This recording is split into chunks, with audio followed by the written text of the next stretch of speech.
المشاهدين الكرام داخل السودان وخارجه، السلام عليكم ورحمة الله تعالى وبركاته. نسعد في هذه المساحة الطيبة أن نلتقي بسعادة العميد البشر جبريل بلايل، قائد القيادة المتقدمة لقوات الدعم السريع، لنلقي الضوء على عدد من الأحداث والمشاهد على الساحة السياسية والعسكرية والأمنية في ولايات دارفور وكردفان وكل مسارح العمليات. سعادة العميد، أنا سعيد أن ألتقي بك في هذه المساحة، وبدءا نريد أن تحدثنا عن العميد البشر جبريل بلايل وما هو دوره في سير العمليات التي قبل الآن. أعوذ بالله من الشيطان الرجيم. بسم الله الرحمن الرحيم، والصلاة والسلام على رسول الله الأمين. أهلا ومرحبا بكم مواطنينا الكرام داخل السودان وخارجه. أولا أهلا ومرحبا بك الأخ عبد المنعم الربيع، ونحيي عبرك كل إخوتنا إعلامي الدعم السريع، وأنا أتشرف بهذا اللقاء. أنا العميد الركن البشر جبريل بلايل، الدفعة 43. أنا العميد الركن البشر جبريل ممكن أكون مثال حي للظلم والتهميش اللي بيحصل لضباط القوات المسلحة في القوات المسلحة. خدمتي في العمليات 14 سنة. أنا ضابط استخبارات من رتبة الملازم وحتى رتبة العقيد، وفي هذه الفترة حقيقة حصلت حاجات كثير جدا وفيها ظلم واضح بالنسبة لي أنا كضابط في القوات المسلحة. أنا لحد هسه ما طلعت دورة خارجية، ما تم ترشيحي لأي واحدة من الآليات، مثلا الآلية بتاعت جنوب السودان. وفي خلال هذه الفترة برضو تم اتهامي بانقلاب، الانقلاب المشهور اللي قام به العميد محمد إبراهيم عبد الجليل المشهور ولد إبراهيم. تم اتهامي أنا برضو بالمشاركة في هذا الانقلاب، وسبب الكلام ده تم نضلي برضو مرة ثانية لمناطق العمليات في فترة بتاع 2.5 أو 3 سنوات، حتى بعد ذلك جيت راجع. أنا بعد ذلك لما جات سنة 2020 اتخرجنا من الأكاديمية، طوالي امتحنا عشان نتنافس الملتقيات، تم طوالي النقل لنيالا، وبعد ذلك جات إشارة وأنا هني في نيالا تم نقلي للدعم السريع، قوات الدعم السريع. وحين أنا بعد ذلك استخدمت وجيت بلغت الدعم السريع ونقلت مدير لمكتب السيد غساني، وأنا أشكره كثير جدا جدا، وأشكر السيد قائد. كان سنة كم؟ سنة 2020. حقيقة لما جيت أنا لقيت الشيء موجود في الدعم السريع عكسي ما أنا أسمعه ويتداول في القوات المسلحة عن الدعم السريع. لقيت مؤسسة قومية فيها كل أبناء السودان، والشهود على ذلك العدد الكبير من الضباط من القوات المسلحة كانوا موجودين في قوات الدعم السريع. الاحترام الكبير اللي وجدته أنا في مؤسسة الدعم السريع إن كان من السيد قائد قوات الدعم السريع الفريقون محمد حمدان دقلو أو الفريق عبد الرحيم حمدان دقلو. أنا حقيقة من 2020 وحتى سنة 2023 أنا هيئة الاستخبارات ما خشيت أقول الحق هذا إلا مرة واحدة، لما حسيت أنه القوات المسلحة بتعيد وبتسعى أنه يكون في مصادمة بينه وبين الدعم السريع. مشيت قابلت اللي هو صبيان واللي هو رئيس هيئة الاستخبارات حسن بلال، وقلت لهم انتوا حقوا ما تسعوا للحرب، لأن الحرب دي لو قامت بيكون دي نهاية السودان. السيد الفريق عبد الرحيم حمدان دقلو تكلموا كثير جدا في أن الحرب دي ما تقوم كده. فأنا بشهد أن القوات المسلحة كان فيها ظلم كبير جدا، وده قليل من كثير. احنا في الجيش ده حصلت لنا حاجات كبيرة جدا. وأنت خير شاهد، أنت دفعة 43 وأنت ضابط من الضباط الأعزاء في القوات المسلحة السودانية، وكان بيحكي الخصوصية الضابط. أغلبنا الآن بعد اندلعت الحرب استجابوا لنداء الفلول وزاد. فهذا القصة دي كيف يعني؟ كيف إنه دعم السريع قوات أجنبية وكيف إنه قواتنا السودانية أنا لما جيت الدعم السريع وقبل ما أجي الدعم السريع في القوات المسلحة برضه سألت عن قوات الدعم السريع فيها أجانب، فيها تشادين، فيها إيه. لكن لما جيت بلغت قوات الدعم السريع في القادة، لقيت وليد البيتي، العميد وليد البيتي ماسك الدائرة الرهانية. لقيت اللواء واحد من اللواء من الضمائر، هو كان ماسك التدريب وكان أكثر زول بيعتمدوا عليه. لقيت خالد بريش حتى الآن قاعد في الدعم السريع. ولقيت ضباط كتار جدا من الدفعة اللي قدامنا، لواءات وعمدة وحتى الملازم لقيتهم موجودين في الدعم السريع، وهم من الشمالية ومن الجزيرة ومثلوا كل السودان. الرتب الأخرى الموجودة الجديدة أنا فيهم برضه كل القبائل السودانية. والله أنا بقول وأشهد الله لحد يوم الليلة أنا بلقي زي زول يعني أقول ده مثلا التشادي ولا أجنبي ولا هو ما سوداني. الأفراد الموجودين في قوات الدعم السريع من ضباط ورتب أخرى كلهم سودانيين، كلهم سودانيين، ما في أي زول من وبرضه يا سعد ما كان في زول بيجينا في الدعم السريع أو من الرتبة إلا بمعاملة الضباط المسلحة. طيب كل الضباط الموجودين في الدعم السريع يضعوا من القوات المسلحة، يضعوا بقرار من رئاسة الجمهورية، من رئيس الجمهورية، ما يضعوا بدون قرار من رئاسة الجمهورية. وأي عسكري بيتم تجنيده بيخضع للإجراءات الشروط بتاعت التجنيد المعروفة، يكون عنده شهادة سودانية، عنده رقم وطني، وبتم تجنيده بدون العسكرية. وإنما العسكرية بتجي من القيادة العامة من فرش الرتب الأخرى. الأسباب الحقيقية لحرب 15 أبريل. الأسباب الحقيقية لحرب 15 أبريل الكيزان دايرين يعودوا من السلطة، ودي حاجة معروفة وشغالين فيها ناس الحركة الإسلامية، ناس عليكتي.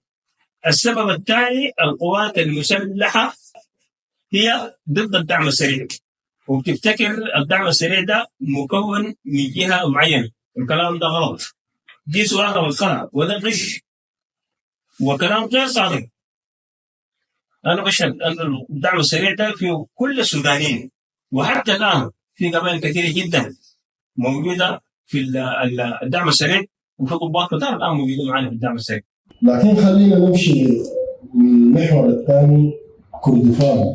شهدت الأيام اللي فاتت معارك طاحنة في الخوي والدبيبات وإلى ما ذلك، فلو حدثتنا عن طبيعة المعارك دي وماذا كانت، يعني معارك الخوي ماذا كانت تعني في خارطة الأنبياء؟ طيب معارك الخوي والدبيبات، العدو كان بيعد العدة من الدبة من الشمالية عشان يفك الحصار في الفاشل، وهذه المسألة بقت صعبة جدا. والعدو يعرف أنه الدعم السريع عنده نوايا لدخول الشمالية، وأنا بقول الكلام ده لحد هسه موجود.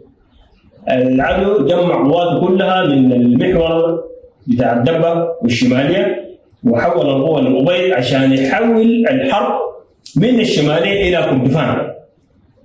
وهي كان في متحرك الصياد انضمت له كل القوات المشتركة، كل كتائب البراء، القوات حق درع السودان بقيادة المرتزق كيكل، وكان قوات كبيرة جدا أكثر من 1000 عربية. الغرض الأساسي تحويل الحرب من الشمالية إلى كردفان ودارفور. ونحن في لقاء مشهور في وضع قوات كلمنا وكنا صادقين في كلامنا ده، وحلفنا وقلنا كردفان ودارفور هتبقى مقبرة للصياد والقوات المشتركة بتاعت الحركات المسلحة الجو قبيض ودايرين يخشوا كردفان ودارفور. ودي أنا كنت بسميها معركة كسر العظام، لأن العدو أعد عدته كلها وكل القوات الموجودة وإمكانياته كلها كانت في القبيض، وتحركت بمحورين، محور للخوي وده المحور الرئيسي، والمحور الثاني كان بالدبيبات. والحمد لله رب العالمين في محور الخوي وفي محور الدبيبات الصبيان كلهم تم استغفارهم. وهنا أنا أشكر الأخ والي ولاية كردفان الشاب يوسف إليان في أنه تمكن من استنفار لمحور الدبيبات، وتم استنفار أهلنا في دارفور إلى محور الخوي. وكانت المعركة كانت معركة فاصلة في الخوي وفي الدبيبات، في الخوي في يوم واحد العدو تم هزمه وطرده من الخوي حتى داخل الأبيض، ومن الدبابات تم طردهم حتى كازديل والهشام. الآن كردفان خالية تماما، وأنا بأكد لكم أن إحنا جاهزين، وكردفان ودارفور أنا بكرر هي حتكون مقدرة لأي زول. الآن انتهت المرحلة بتاعت أن نحن نكسر شوكة العدو ونرجع إلى داخل الأبيض.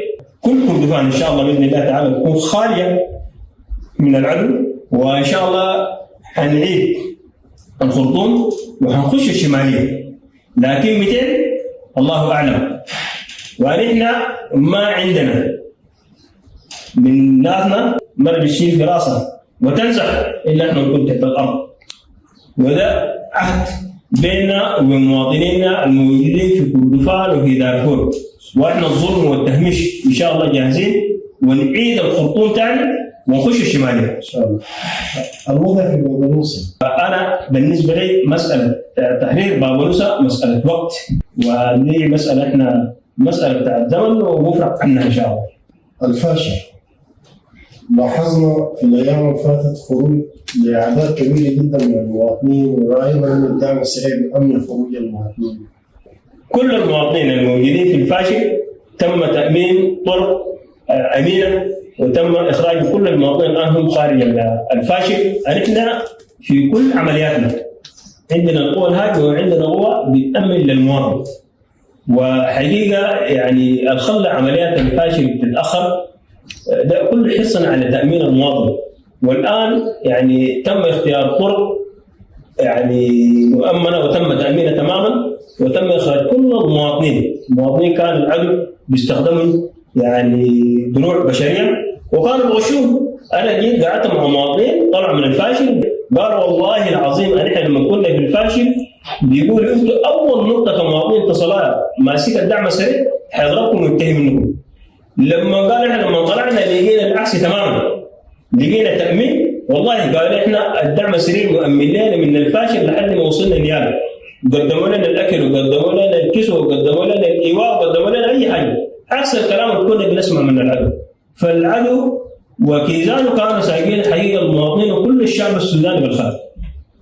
حتى الكلام اللي يقال أنه الحرب دي حرب كرامة وحرب الشعب السوداني، قلة من الكيزان ومن قيادات الجيش هم غاشين الشعب السوداني أنه دي حرب كرامة وحرب الشعب السوداني، كذب ودجل وغاشين الشعب السوداني سايقينه بالخارج. سعادة العميد، إذا تحدثنا عن النيابة، فهل من حل الوضع الأمني في النيابة؟ كيف تقيم الوضع الأمني في النيابة؟ لا ننكر التفلتات اللي كانت موجودة في نالا، ولكن ده كان له مسببات. حقيقة كان في فلول كتار جدا، في ناس بتلقاهم زمان كانوا حركة إسلامية عندهم تواصل مع العدو وعندهم تواصل مع الحركة الإسلامية، دول كانوا شغالين بيحرروا وشغالين فتنة داخل القبائل. عندهم يعني خلايا نايمة داخل نيالا وفي باقي المدن، دول شغالين أن يفككوا المجتمع ويثيروا الفتن، وعندهم خلايا نايمة برضه شغالة في التفلت ضد المواطنين، وناس بروجوا للمخدرات والسكر والمؤثرات العقلية. الآن تم القبض عليهم ووضعهم في السجون، وحقيقة الآن نيالا بقت شبه آمنة. فقط عندنا يعني مجموعات دي مجموعات بتاع الشفشفة، وكانوا موجودين في الخرطوم موجودين في الجزيرة. الناس دي من كل القبائل، حتى القبائل الشمالية والجزيرة ومعظم القبائل اللي هنا هم موجودين، وهم ديل خلقوا سمعة الدعم السريع. بعد العمليات الأخيرة الناس دي كلهم يسحبوا إلى داخل نيالا وفي بعض المدن الثانية في الولايات، وخشوا بيوت المواطنين. نحن الآن بدأت الحملة وحنطلع الناس دي كلهم من بيوت المواطنين. والآن يعني القوى الموجودة شغالة عندنا قوة كبيرة جدا، وعندنا خطة لتأمين مدينة نيالا ولإخراج هؤلاء من بيوت المواطنين ومن كل المدينة. الآن الخطة دي احنا وضعناها وجاري إعداد قوات كبيرة جدا بعربات وبتسليح كبير جدا إن شاء الله بإذن الله تعالى. في مقبل الأيام الناس هيشوفوا الموجود في نيالا إن شاء الله.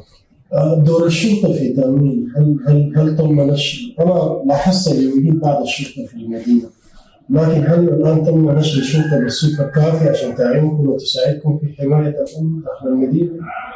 طيب، تم تأهيل الشرطة وتم إعدادها وتوفير الإمكانيات اللازمة لها بواسطة السيد قائد قوات الدعم السريع والقائد الثاني.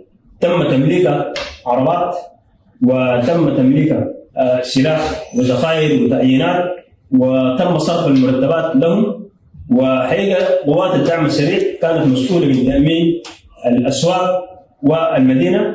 تم سحب كل مسؤولي قوات الدعم السريع إلى خارج المدينة، والآن الشرطة الفيدرالية هي مسؤولة بالكامل عن تأمين مدينة نيالا والأسواق، وده بمساعدة قوات الدعم السريع. برضو احنا عندنا قوة ضاربة قاعدة الآن هي شغالة الحملة دي. متى ما احتاجت قوات الشرطة لمساعدة قوات الدعم السريع احنا جاهزين للتدخل. يعني نيالا الآن كلها تحت حماية الشرطة، الأسواق تحت حماية الشرطة، وكل المظاهر الأخرى تختفي. يعني إنه نيالا في القريب العاجل لم نشاهد إلا الشرطة في الشارع. نيالا الآن تأمينها كمدينة وكأسواق وكمؤسسات تأمينها حماية الشرطة الفيدرالية. نحن وجودنا معهم بس في تأمين مرات، يعني لما يكون في حتة هددت أمن المدينة أو أمن المواطن. مثال سوق قادر يمكن يعني بسبب الناس الشفشافة وتجار الأسلحة والذخائر ومروجي المخدرات يمكن كان من أكبر الأسواق اللي بتهدد دارفور، ويمكن يكون أكبر سوق في أفريقيا. إحنا بوجودنا وقوات الدعم السريع تم إزالة السوق ده تماما. تم إزالة التشوهات والتهديدات الموجودة في سوق موقف الجنان، في السوق الشعبي، في سوق المواشي، والآن البلد ماشي على الخير. يعني نسأل الله أن يعم الأمن في نيالا. الشيء الأخير الموسم الزراعي، هل هنالك تنسيق بين الأجهزة الأمنية لتأمين الموسم الزراعي وأن المواطنين يتمكنوا أيضا من الحرية والحركة ويعني تجنبا لأي صدامات تحصل للمواطنين؟ الليلة السبت قبل أسبوع عندنا مؤتمر تأمين الموسم الزراعي وفتح المسارات والمراحيل، ده كان في تونس. احنا كنا حضور. نشكر الإدارة الأهلية حقيقة واللجان الأمن في المحليات. ده كان مؤتمر ل 12 محلية جنوب نيالا. كل المواطنين، كل الإدارات الأهلية، كل مسؤولين في الدعم السريع، كل لجنة أمن الولاية كانت حضور، والناس أمنوا تماما على تأمين بداية الموسم الزراعي ونهايته والعلاقة بين المزارع والراعي.